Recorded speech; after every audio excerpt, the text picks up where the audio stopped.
Assalamualaikum warahmatullahi wabarakatuh. Bagaimana kabarnya anak-anak? Alhamdulillah, kita patut bersyukur karena pada pagi hari ini kita masuk sekolah dalam keadaan sehat. Terus sebelum memulai pembelajaran, mari kita berdoa bersama agar nanti dalam proses pembelajaran kita dapat ilmu yang berguna, bermanfaat dunia dan akhirat. Mohon ketua kelasnya maju ke depan untuk mimpin doa. Sebelum memulai pelajaran pada pagi hari ini, marilah kita berdoa untuk kebaikan masing-masing dengan harapan semoga dunia kita dapat bermanfaat dunia dan akhirat. Berdoa mulai. Bismillahirrahmanirrahim.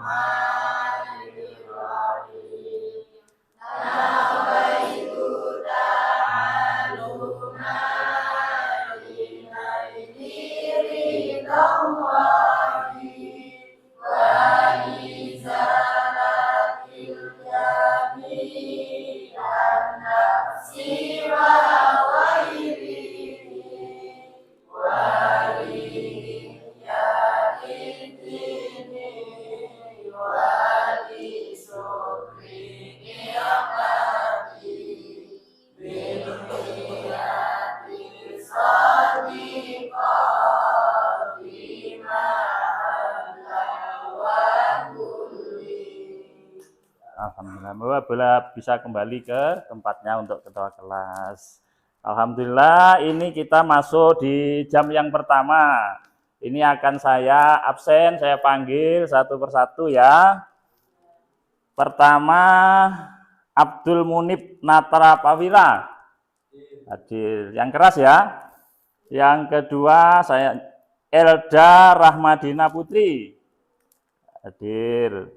Fatma Nisfina Azna hadir, alhamdulillah. Terus Zidni Alwi Mubarak sakit ya, kita doakan teman kita yang sakit semoga diberi kesembuhan oleh Allah dan bisa mengikuti pembelajaran kembali, amin ya. Al-Fatihah. Alhamdulillahirrabbilalamin. Anak-anak, seperti pada pertemuan yang kemarin kita akan melanjutkan bab yang kelima, karena yang kemarin kita sudah membahas tentang bab yang keempat. Yang kelima ini adalah meneladani perjuangan dakwah Rasulullah Shallallahu Alaihi Wasallam di Mekah. Nah, Nabi Muhammad dalam berdakwah ini diawali dengan apa? Dengan beliau itu diutus oleh Allah menjadi Rasul. Pada tanggal berapa beliau menerima wahyu yang pertama? 17 Ramadan ya. Nah, yaitu pada usia Nabi Muhammad usianya 40 tahun. Jadi waktu usia 40 tahun itu Nabi Muhammad mendapatkan wahyu yang pertama. Isinya beliau berarti menjadi nabi dan rasul. Otomatis ketika menjadi nabi dan rasul itu ada kewajiban yang harus dilakukan. Siapa tahu bedanya nabi dan rasul? Siapa yang tahu? Ayo angkat tangan. Siapa? Ya.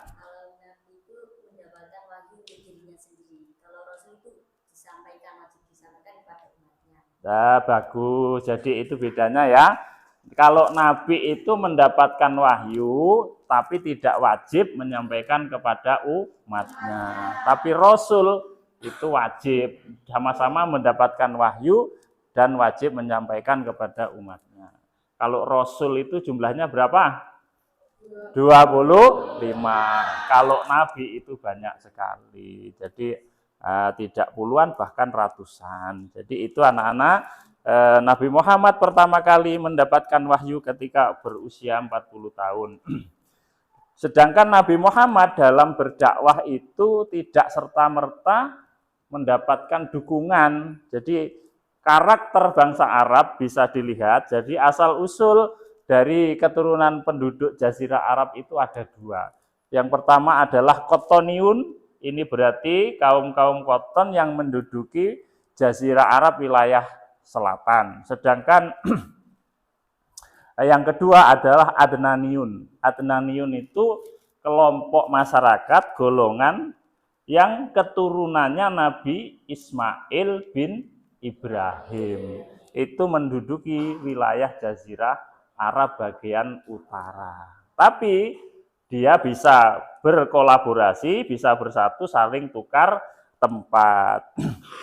Tahukah kamu mengapa kota Makkah menjadi kota yang terpenting? Ini materi kita pada hari ini. Jadi Makkah itu menjadi kota yang terpenting.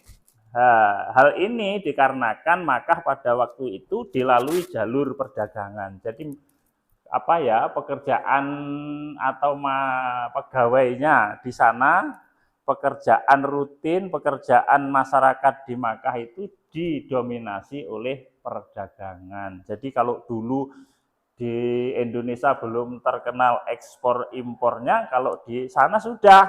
Jadi dari Syam ke Syria dan sebaliknya. Kondisi masyarakat sebelum Islam dinamakan apa? Jahiliyah. Apa artinya jahiliyah? Bodoh. Bodoh dalam apa?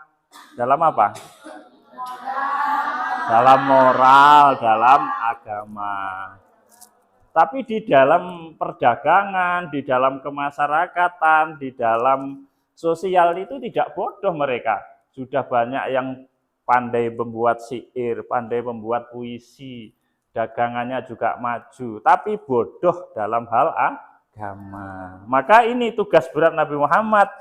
Nah, di sana orang-orang Arab itu ada sistem hidup masyarakat jahiliyah ditentukan oleh kekuasaan. Jadi siapa yang berkuasa di suku tersebut, yaitu yang mendominasi. Suku-suku yang lain akan kalah. Dan yang kedua, didominasi oleh ekonomi. Siapa yang kaya berarti dia yang menguasai. Siapa yang punya duit, dia yang menjadi pimpinan. Ya ini tugas beratnya Nabi Muhammad. Terus ada beberapa kebiasaan sebenarnya ya. Kebiasaan yang positif. Tadi disampaikan bahwa masyarakat Arab jahiliyah itu bodoh dalam agama, bodoh dalam akhlak, bodoh dalam sendi-sendi kehidupan Islami. Tapi sebenarnya ada sisi positifnya. Yang pertama adalah memiliki keberanian sampai sekarang. Jadi orang-orang Timur Tengah itu makanya kalau perang ya tidak takut seperti kita itu penakut, tapi sana enggak karena memiliki keberanian. Yang kedua, suka menghormati tamu. Karena ini menjadi ajaran Nabi Ibrahim. Nabi Ibrahim itu sangat hormat tamu. Nabi Ibrahim itu enggak mau makan pagi, makan siang, makan malam sebelum ada tamu. Jadi kalau mau makan nyari orang dulu, nyari teman dulu, karena dia sangat hormat kepada tamunya. Terus yang ketiga, semangat juangnya tinggi. Jadi semangat juangnya cukup tinggi. Yang keempat adalah ahli di bidang perdagangan. Nabi Muhammad itu dulu sebelum menjadi nabi juga berdagang ya.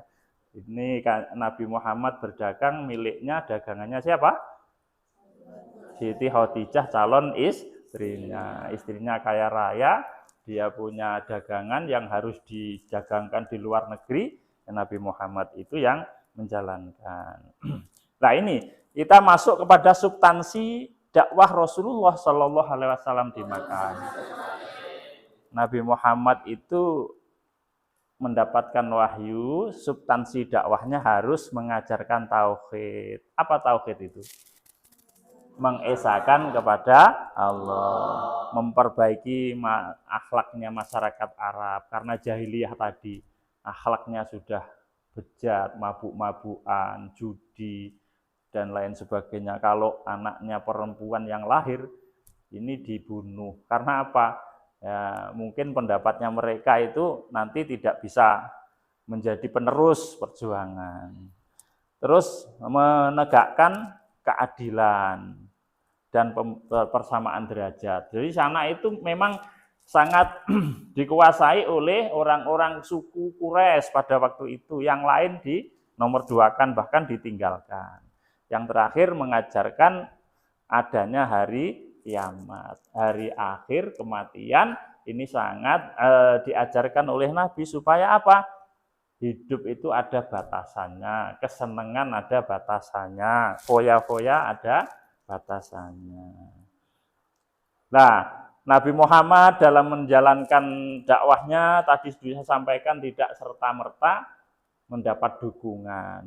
Masyarakat Arab yang jahiliyah itu, Nabi Muhammad menyusun strategi bagaimana wahyu yang sudah saya diturunkan oleh Allah akan tersampai.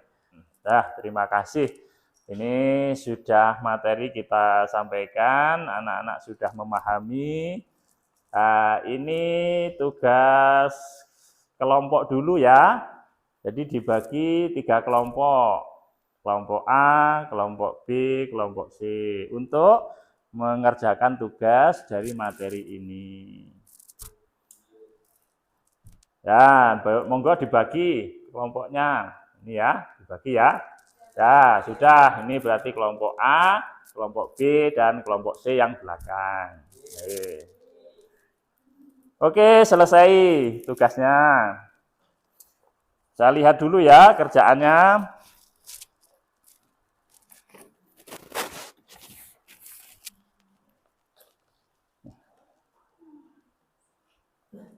Coba sini yang kelompok A, saya lihat.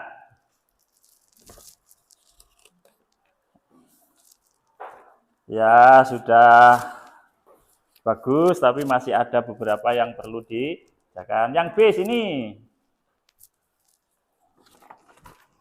Wah, tidak kalah baiknya ini juga. Alhamdulillah. Yang C mana? Oh ya, ini dikumpulkan. Terima kasih anak-anak, berarti dalam penyampaian materi ini anak-anak sudah menguasai. Dilihat dari hasil tugas kelompoknya. Ya, itu tadi kan tugas kelompok. Harus kolaborasi, harus kerjasama, harus saling mengerjakan. Tapi sekarang yang terakhir, ini tugas individu. Semuanya harus mengerjakan. Ada waktu 5-10 menit. Silahkan anak-anak dikerjakan sendiri-sendiri.